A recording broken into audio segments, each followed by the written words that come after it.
The Shadow in Room 313, a true story about Ayat al-Kursi. Some verses aren't just words, they are shields. They are light in the darkest hours. This is the story of one such verse. Ayat al-Kursi. Imran was a medical student in his final year, a young man raised in a Muslim household. But like many youths, he had grown distant from daily prayers. He believed in Allah, but rituals and remembrance had faded into the background of his busy life. In December, he was posted to a remote village in northern India for rural health service. The hospital was old, colonial era, eerily quiet at night. They assigned him room 313 in the staff quarters. As he entered room 313 for the first time, a strange chill ran down his spine. The fan creaked overhead. The wooden windows moaned with the wind. The old caretaker, an old man with trembling hands, looked at Imran and whispered, "Bakshay, Harrat Ayat al-Kursi Zaraparna. Yekamra, Kali Nahi Reda. Son, read Ayat al-Kursi every night. This room, it's never truly empty." Imran chuckled politely, brushing it off. Ghost stories didn't scare him. Science was his world. That night, after unpacking, Imran lay down, scrolling his phone. Midnight approached. The power flickered. He rolled his eyes. Then, something strange happened. He felt watched. His blanket shifted slightly, though the fan was off and windows closed. Brushing it off as tiredness, he turned over, but then he heard it. A low whisper, inaudible at first, but then clear. Imran. He bolted upright. The room was empty. No one. Maybe a prank, he thought. He checked the corridor. Empty. Locked the door. Came back. As he laid back down, he remembered the old man's words. So, almost mockingly, he whispered, "Allahu la ilaha illa huwa." He didn't remember the whole verse. Just a few words from Ayat al-Kursi. Within moments, he felt warmth return to the room. Sleep embraced him instantly. Over the next week, the strangeness escalated. Doors creaked open by themselves.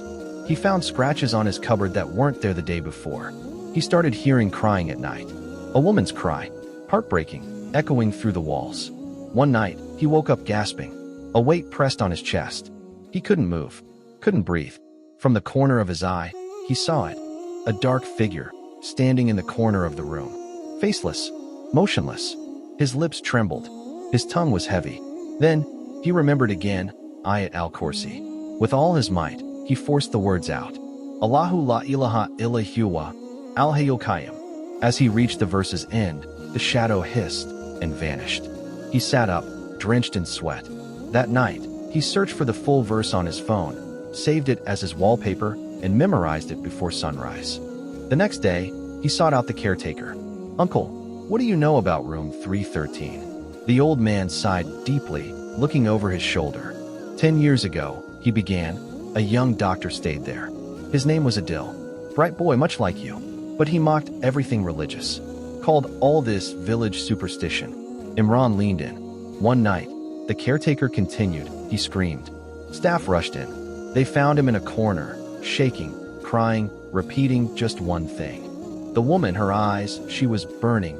Imran swallowed. He left the next morning. No one stayed in that room for a year.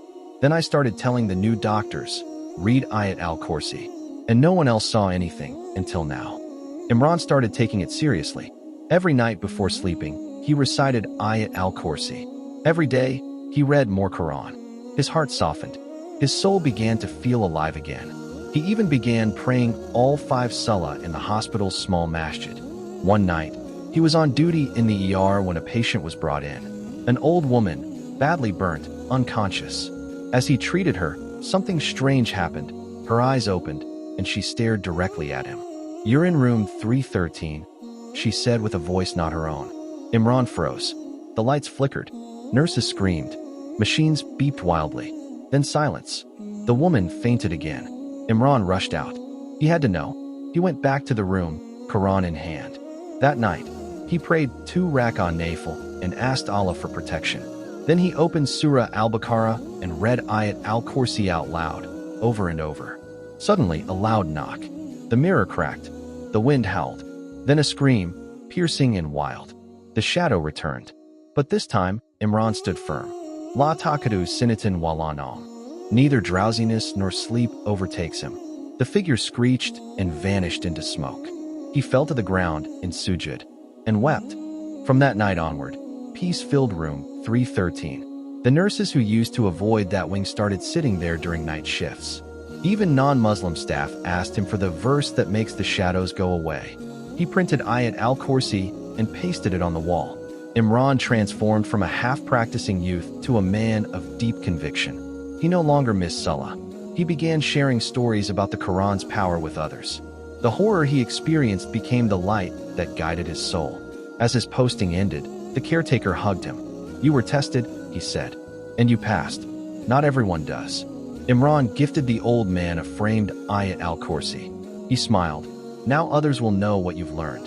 As he left the hospital for the final time, Imran turned and looked at room 313 one last time. It was just a room now, but for him, it had become the place where he met his faith again. My brothers and sisters, Ayat al-Kursi is not just a verse, it is a divine protection. It is said in authentic hadith that whoever recites it before sleeping, Allah appoints a guardian over them, and shaitan cannot approach them till dawn.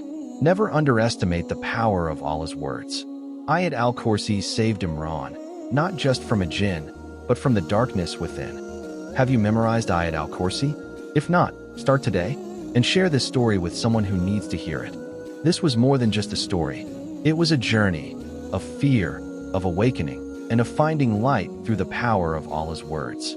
Ayat al-Kursi is not just a verse, it's your daily shield. The Prophet Muhammad, peace be upon him, said, "Whoever recites Ayat al-Kursi before sleeping, Allah appoints a guardian angel to protect him, and no shaitan can approach him until dawn." Sahih Bukhari. Imran's story is not fiction for many. Shadows may take different forms in your life: anxiety, sin, regret, fear. But light always returns when the Quran enters the heart. Want to keep that light close to your home too? Get your Ayat al-Kursi wall sticker now and place it where your heart needs it most. Link in bio. And for more true Islamic stories, reminders, and spiritual insights, subscribe to our channel. Deen in Minute, your 1-minute door to a lifetime of Iman. Share this video with someone who needs to hear it today. And tell us in the comments, what miracle have you experienced with Ayat